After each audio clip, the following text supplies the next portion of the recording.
you took a timeout. There was 32.5 left. You had 31 on the shot clock. Did you want Marble to drive it, or would you prefer to kind of milk the clock down for last shot? We were going. Yeah, we were going. Did you just feel that was going to make a better shot if he was driving and maybe get Well, fouled? you know, you call a play, and then he's got to read it. And that's what he did.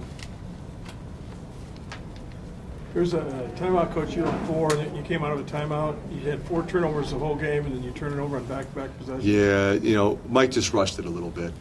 You know, he had the right idea, I thought. It was unfortunate. He just threw it too soon.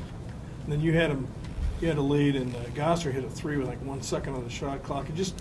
They scored 3 points on 3 straight possessions. It seemed to really keep you from getting a little advantage. Yeah. You know, it's, you know, sometimes it's hard, I think, when you're guarding, looking and trying to match up to know exactly what the shot clock is. You know, you look back and say, well, you know, why didn't he come up? You know, with 1 second, you come up. If he drives by you, you know, the clock's going to go off. But I'm not so sure that that even though it's down there, that you can always do that. But they were, you know, I thought our guys were working pretty hard there. You're down 3.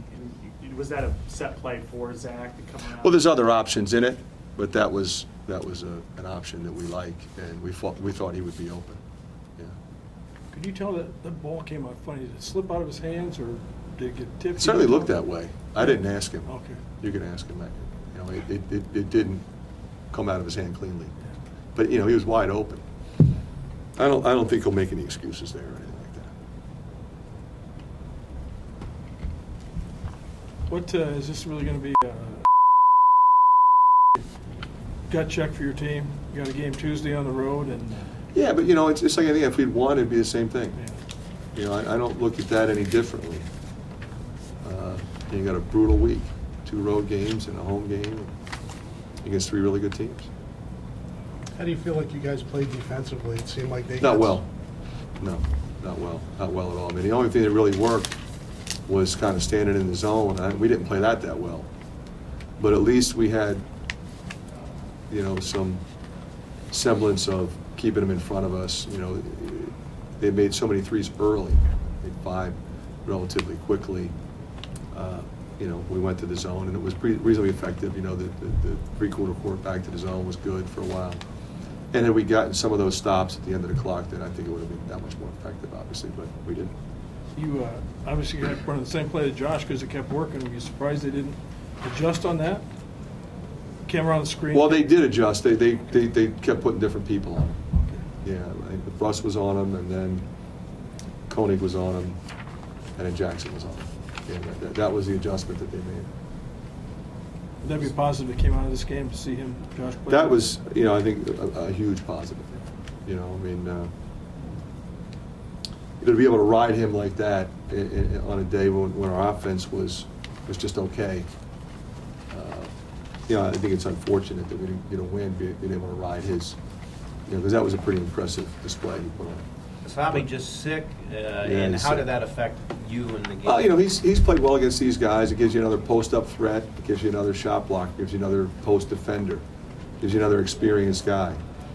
You know, Zach didn't play well.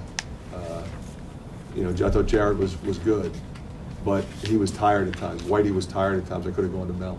Were you bracing to start Zach before today, or that you kind of decided? No, that happened. Mel's son had a great practice yesterday. He was sick this morning when he came to pregame meal, and we put an IV in him.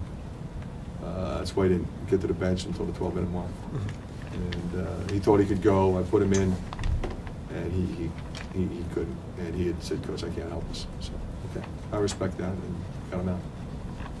Do you think Jared was more aggressive today, especially in the offensive Well, I hope side of so. the I ball? mean, that's what we've been trying to get him to do, and he's got, you know, a lot of talent that he can exhibit at both ends of the floor, and we need him thinking that way and being that way.